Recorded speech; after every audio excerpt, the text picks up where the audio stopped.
Hello दोस्तों, राधे राधे, हर हर महादेव। मैं मीनाक्षी एक बार फिर आपके सामने अपने नए टॉपिक के साथ उपस्थित हुई हूँ। तो चलिए फटाफट से जान लेते हैं आज हम इस सेशन में किस बारे में बात करने वाले हैं। इस सेशन में भी हम अर्ली चाइल्डहुड पीरियड के बारे में ही बातें करेंगे। जैसा कि इस दौरान बच्चों के बहुत सारे डेवलपमेंट के बारे में हमने पिछले कुछ वीडियोस में बहुत सारी जानकारियाँ ली, तो इस सेशन में हम ये देखेंगे कि बच्चों के अंदर अर्ली चाइल्डहुड पीरियड में स्पीच की इम्प्रूवमेंट कैसे होती है या फिर डेवलपमेंट और कैसे होता है। तो आज थोड़ा सा अंश हम उस बारे में देखेंगे कि what are the improvements and how the improvements in speech during early childhood. तो जैसा कि हम देख सकते हैं, by the time children are 2 years old, most of the pre-speech forms of communication they found so useful during babyhood have been abandoned. जैसा कि अगर बेबीहुड पीरियड में देखें कि जो बच्चे pre speech form of communication का यूज़ करते थे, तो वो उनके लिए जो कि बहुत ही रोचक होती थी और वो उसको बहुत ही अच्छे से कम्युनिकेट करने के लिए यूज़ करने की कोशिश करते थे। बट अर्ली चाइल्डहुड पीरियड में एंटर करने के बाद वो चीज़ अब वो अबेंडन करते हैं, वैसा प्री स्पीच फॉर्म वो नहीं यूज़ करना चाहते हैं। Young children no longer babble and their crying is greatly curtailed.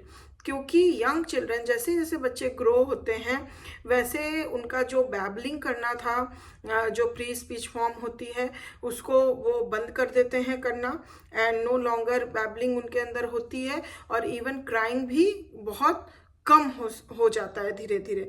They may be use gestures but mainly as supplements to speech. वो जेस्चर्स का इस्तेमाल करते हैं बट वो भी एक सप्लीमेंट के रूप में करते हैं।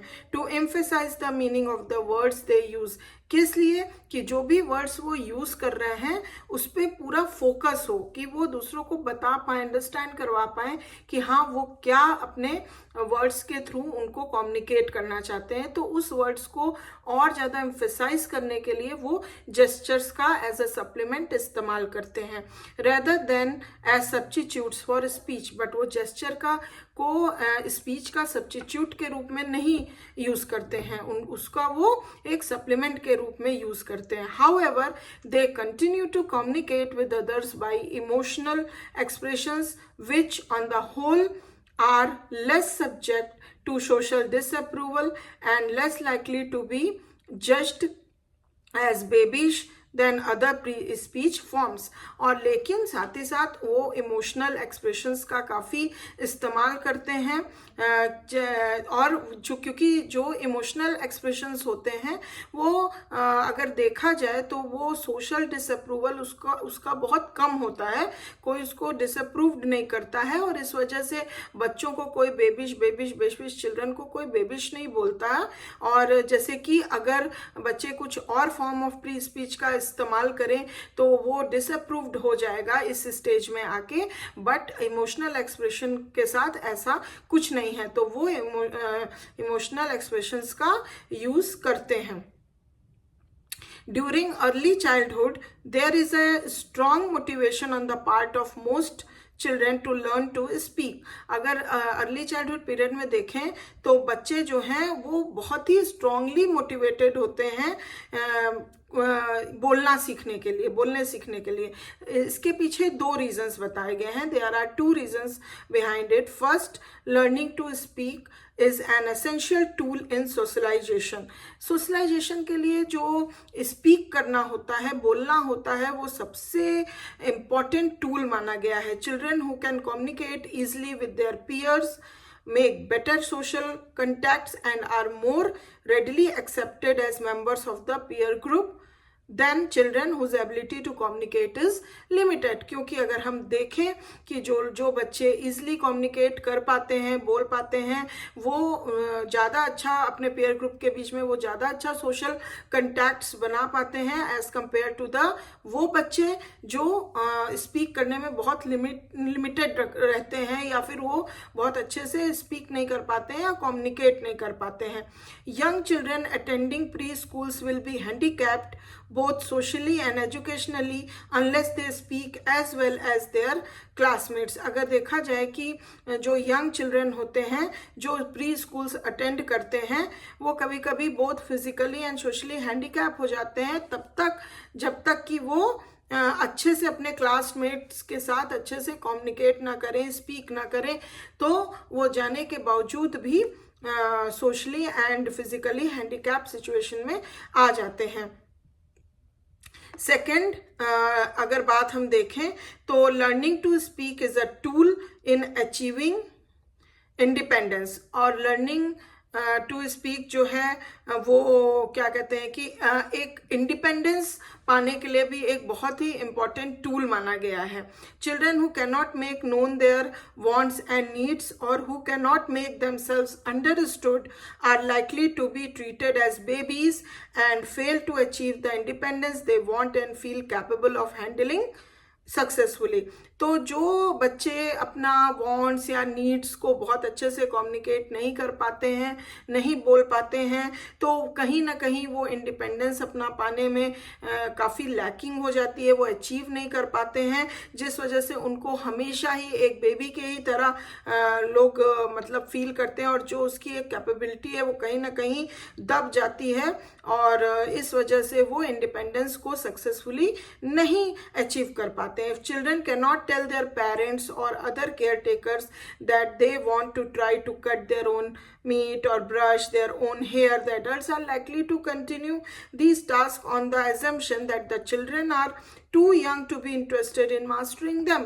कि अगर बच्चे अगर हम एग्जाम्पल के रूप में देखें कि अगर बच्चे अच्छे से अपने पेरेंट्स या केयर टेकर से ये बात नहीं बोल पा रहे हैं कि हाँ हम ये टास्क कर सकते हैं, ये स्किल करने के लिए मेरे में क्षमता है, हाँ हम अपने हेयर को ब्रश करेंगे या खुद ही हम अपना काम कर सकते हैं, ये बात अगर एडल्ट से या केयर टेकर से अगर नहीं बच्चा खुल के स्पीक कर पाएगा, कम्युनिकेट कर पाएगा, तो क्या है कि एडल्ट्स यही सोचते रहेंगे कि हाँ अभी क्या है, वो एक अजम्पशन बना लेंगे कि अभी चाइल्ड जो है वो काफ़ी यंग है इन चीज़ों को करने के लिए और इसलिए वो अभी इसमें मास्टरिंग नहीं पाया, तो वो हमेशा एक असिस्टेंस देते रहेंगे जिससे कि कहीं ना कहीं बच्चा जो है अपनी इंडिपेंडेंसी को पूरी तरह से अचीव नहीं कर पाएगा। This keeps the child from becoming self reliant and independent. और इस वजह से जो बच्चा है वो कभी भी अपने सेल्फ रिलायंट नहीं बन पाएगा, इंडिपेंडेंट नहीं बन पाएगा, ये कहीं ना कहीं उससे छिन जाता है। To improve communication children must master 2 major task. अगर हम देखें तो कम्युनिकेशन को इम्प्रूव करने के लिए बच्चों को 2 चीज़ों में मास्टरी होनी चाहिए। First, improve the ability to comprehend what others are saying to them. पहली चीज़ की ये एबिलिटी, कंप्रहेंशन की एबिलिटी होनी चाहिए कि कोई दूसरा उनसे क्या कह रहा है तो वो अच्छे से उस बात को समझ पाएँ। And second, they must improve their own speech so that others can comprehend what they are trying to communicate to them। और अपने खुद की भी स्पीच को जितना हो सके इम्प्रूव करें जिससे कि वो क्या बोल रहे हैं वो दूसरा व्यक्ति अच्छे से comprehend कर पाए, अंडरस्टैंड कर पाए। While parents and other caretakers usually put more emphasis on learning to speak, the task of improving comprehension is indirectly taken care of by children themselves because of their strong motivation to communicate as a tool for social belonging।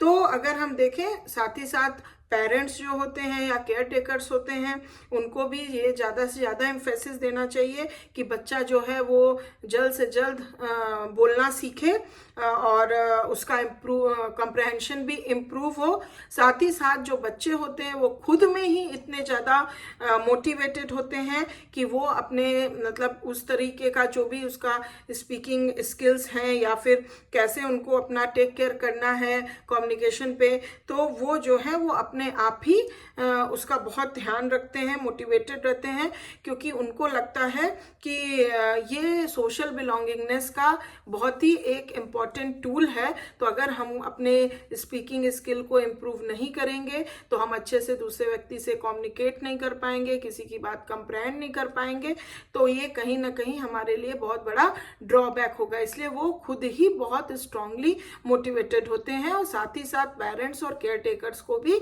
इसका काफ़ी ध्यान रखना चाहिए, जिससे कि सही समय पे बच्चा ये स्पीकिंग स्किल्स को इम्प्रूव कर सके और लर्न कर सके कि how to communicate with others to adjust properly.